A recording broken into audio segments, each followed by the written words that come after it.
By 1944, the urgency was paramount. High-altitude bombers were devastating Japan. Its jet-powered sister project, the Nakajima Kikka, was Japan's attempt to copy the infamous Messerschmitt Me. Both were born of a desperate necessity. But the J8M's roots lay with the Messerschmitt Me 160.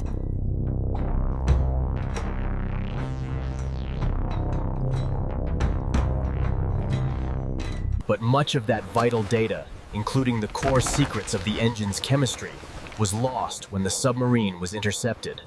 They had limited sketches, incomplete operational manuals, and fragmented diagrams. The most complex parts remained a complete mystery.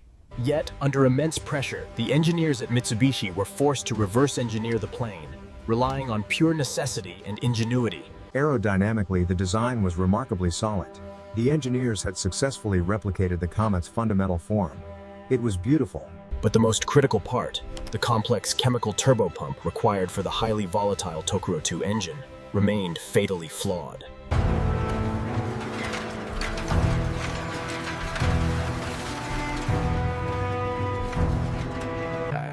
The true difficulty lay in the propellants, the precise mixture of hydrazine hydrate and the necessary catalysts for... Crucial to this was the turbopump, a feat of engineering required to readily force those corrosive propellants.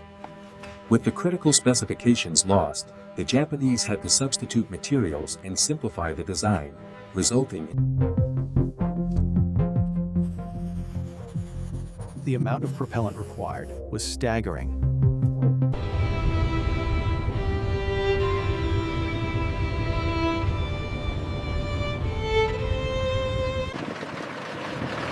To mitigate the risk and train pilots for the unique landing characteristics of a tailless glider,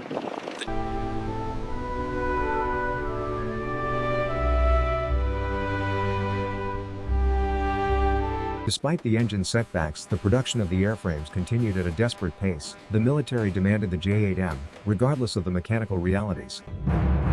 The aircraft was ready. The airframe, perfect. But the engine remained a...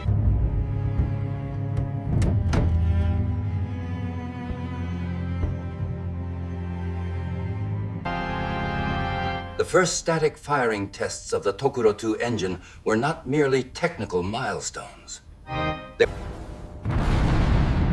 Stop and CSAF's equivalents met. The engine fired. A magnificent...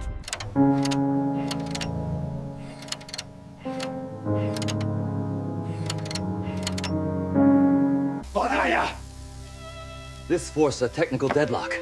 The engine demanded precision that Japan's wartime industry simply could not provide.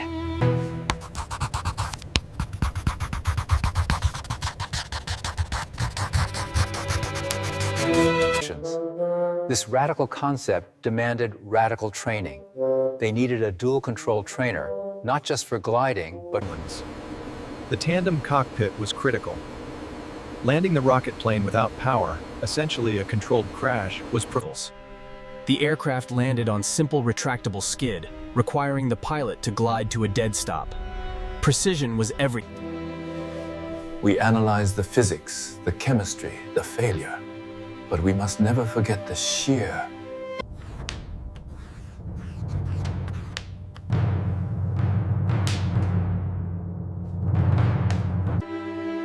The fate of the entire rocket interceptor program rested on one man. He had to be a master of gliding.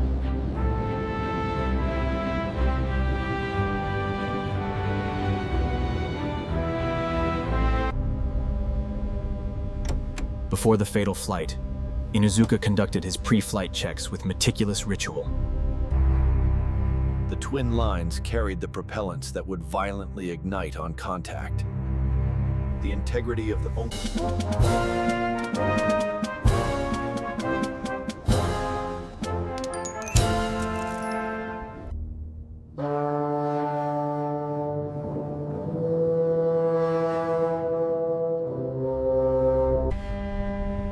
In that final handshake, the engineers passed the immense burden of technical compromise to the pilot.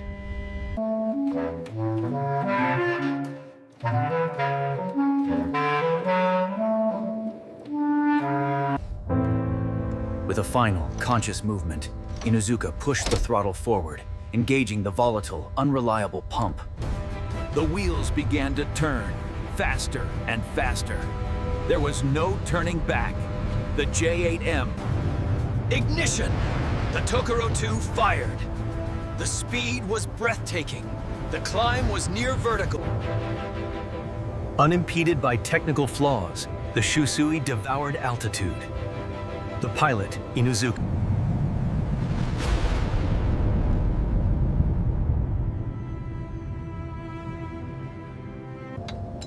The fuel was not exhausted. The gauges showed a near-full tank. The problem was the deliver. Inuzuka's training immediately took over. He was no longer flying a rocket, but the most difficult glider ever designed. The glide was perfect, a testament to his skill and the integrity of the airframe. This was the moment. The final glide required absolute pinpoint accuracy. Too high. The speed was terrifying. The J8M, now just a heavy, unpowered dart, rushed toward the landing. The last few feet demanded the kind of skill only gained through thousands of hours of glider time. The aircraft settled hard, but clean. The glide was successful. Inuzuka had brought the plane down safely, fulfilling the primary. The landing was hard, but clean. The skid held firm, yet the aircraft was carrying too much speed. Inuzuka's speed was too high. He overran. The aircraft slammed into the rough ground. The deceleration was instantly catastrophic. The airframe integrity was compromised at high speed. The shock of the impact was enough. The hastily built fuel tanks ruptured. In the fractional second between the slosh and the flash, he saw his fate reflected in the gauges. The ultimate price.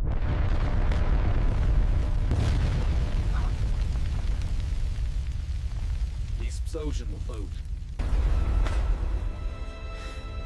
The observers could only watch in horrified silence.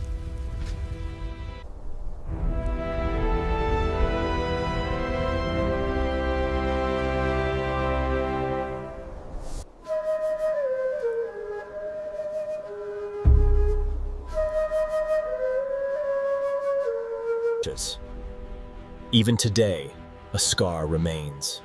A silent reminder that even with the greatest sacrifice and The first phase of the investigation began immediately.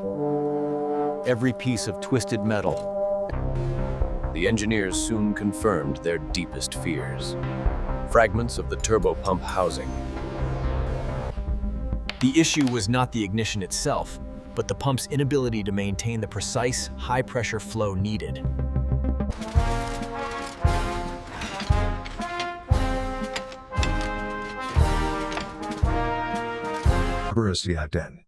Following Inuzuka's death, the military had no choice. The Tokoro 2 unviable for mass production.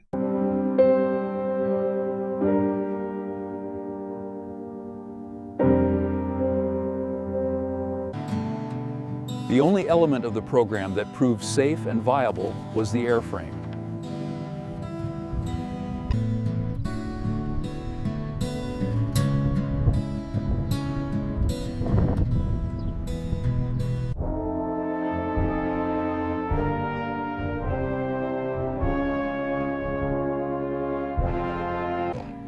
The full record confirms the tragedy.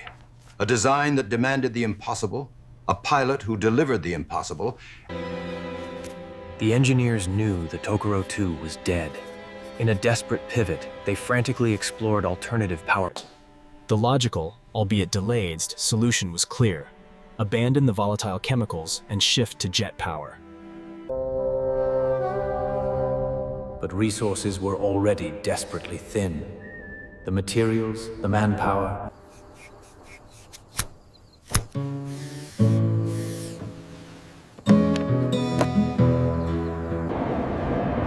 Meanwhile, the enemy continued its relentless advance. The very threat the Shusui was designed to counter.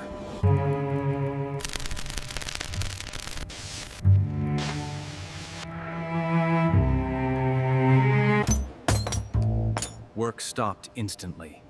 Engineers walked away mid-solder.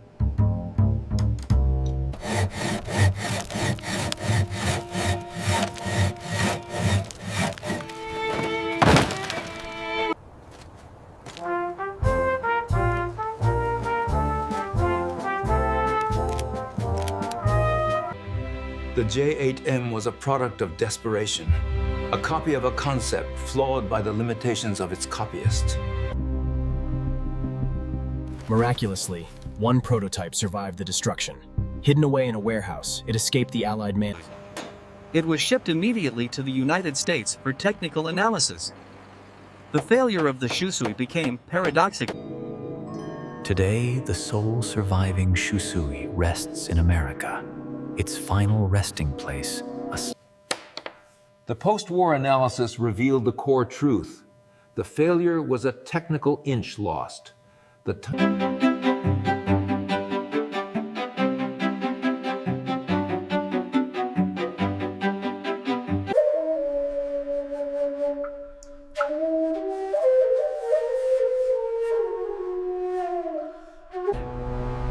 irony remains. The original Komet proved the design was viable when built with the right materials. Its place in history is not as a savior, but as a warning. It is the perfect distillation of a nation's immense capacity. The true genius of the Shusui was its airframe. Its tragic flaw was the A8M as a lesson.